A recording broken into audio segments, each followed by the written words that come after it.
Hey folks, it's Jenny. I'm just checking in with you guys this week to go over a little bit of what you're going to be doing. First of all, you guys should all, by the end of the day today, it's Monday the 17th, should turn in the final draft of your first reflection essay. I'm hoping to have all those graded by the same time next week. So hopefully by the end of the day Tuesday, everybody will have gotten theirs back with their rubric, and that'll be in the grade book. You should be able to see it just fine.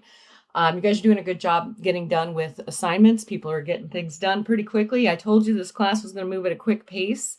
One thing to watch when you're turning in assignments, make sure that they meet all minimum requirements. That's one of the biggest ways that people lose points on an assignment is they have 3 sources instead of 4, or they only do 400 words instead of 500 words. Really simple. I always try to be really clear on what the bare minimums are, so please make sure that you guys are meeting those. Your 2 main objectives, you have a little bit of reading from the book to do. We have a bunch of little links that I want you to look at with 2 main objectives this week. First is I want you to, I'm assigning Reflection Essay 2, which deals with book bans. Quiet voice. My dogs are probably going to start barking in a minute. Deals with book bans. And then your reflection is going to require, your reflection essay 2 about book bans is going to require you to find 3 sources, and you will need to cite those. So I did go ahead and also include information about MLA citation styles.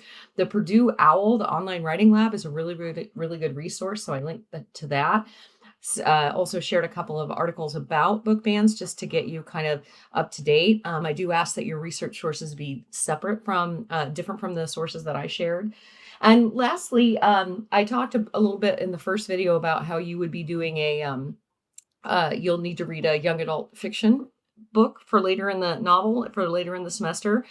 I don't want you to be in a situation where you have to suddenly read that all at once. So I'd like you to go ahead this week and do a little looking around and select what that book is. There is a sign up, a place for you to answer some questions about your book and do a little reflecting.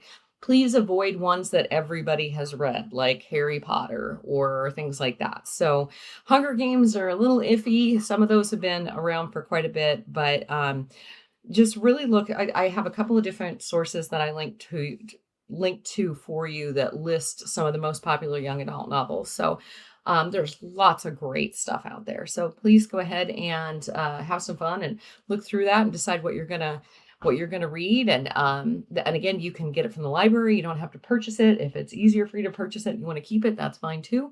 And note, DMAC's library has a lot of things available online, so you might be able to check that as well. So that's about all I have for you right now. And it'll be a busy week. And if you guys have any questions, don't hesitate to reach out. Thanks a lot.